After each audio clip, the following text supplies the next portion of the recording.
Oh yeah. we had a lot of websites talking about the albums of the year. I saw Ebro, he gave Nas the album of the year.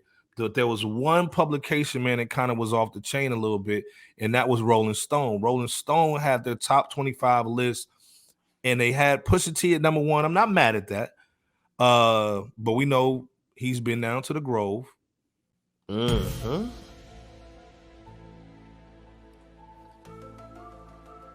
He's been down to the Grove a little bit, you know what I'm saying? Mm-hmm. So they got Nas at number two on this list.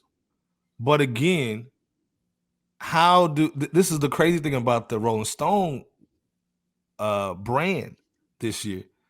They have the top 25 list, have Nas at number two with KD3, but they never reviewed the album. So how you gonna say it's number two and you never did a review on RollingStone.com? Didn't have it in your magazine. How you saying it's number two? What's your thoughts on the Bebo? Or just even on the list? First of all, they got Meg in the middle. Just look, man. Rolling Stone has missed the mark for several years when it comes to reviews, when it comes to reviews of this nature, as far as like the top whatever list of the year, or some of their album reviews or even song reviews. It's just they miss the mark more often than not, and this ain't a surprise right here. I'm scrolling through the list now. I mean, to have Nas at 2 but not have a review for it, outside of what this 2-paragraph situation is here, it's sad. I mean, it's almost like they threw him on there because you had to throw Nas on there, otherwise you wouldn't really do so. They have some folks that should be on this list. I'm not going to say I necessarily agree with the rankings per se, but I am glad that they have Pusha T on here, Nas, of course, JID, and Rock Marciano. But then, like for the most part, the majority of these folks I've never even heard of, and it's no diss against the new artists that are doing their thing in their own regard. But I think Fresh Out did a much better job in just laying out all of the best hip hop and or rap song albums that were released over the past couple weeks or so. I mean, we talked about artists. We mentioned 38 Special, Rockness Monster, Elzai. I mean, Benny the Butcher with the Tana Talk. Freddie Gibbs was on this list, as he is ours.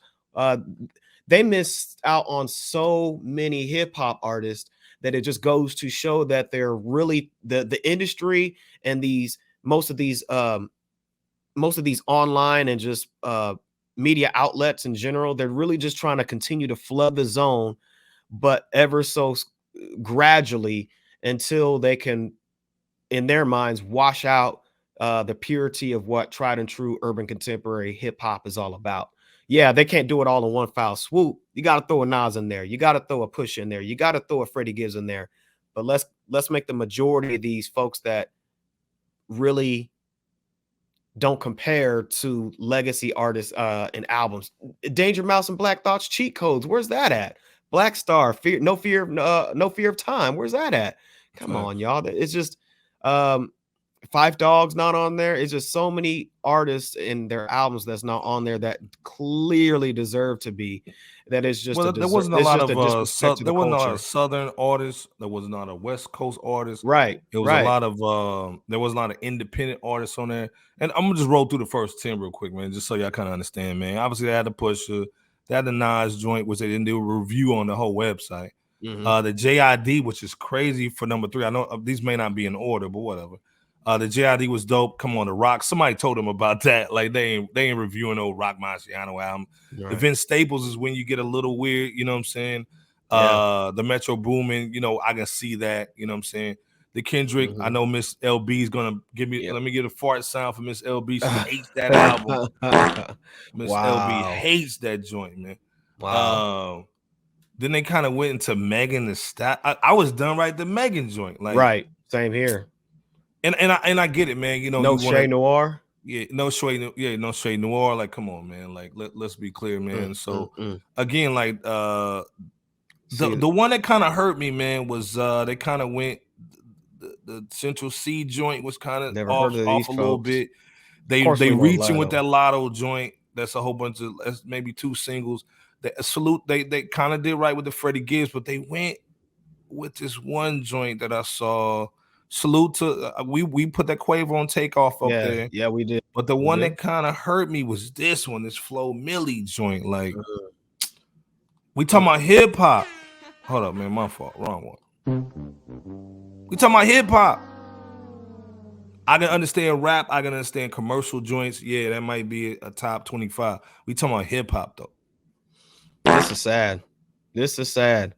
And it just goes to show that it's important for us within the hip hop and rap community from an organic space to control our own narrative and to Facts. continue to do so. Because Facts. if we rely on certain mainstream outlets to seek validation, The then it's police just in the not going to building. happen in the way that we need it.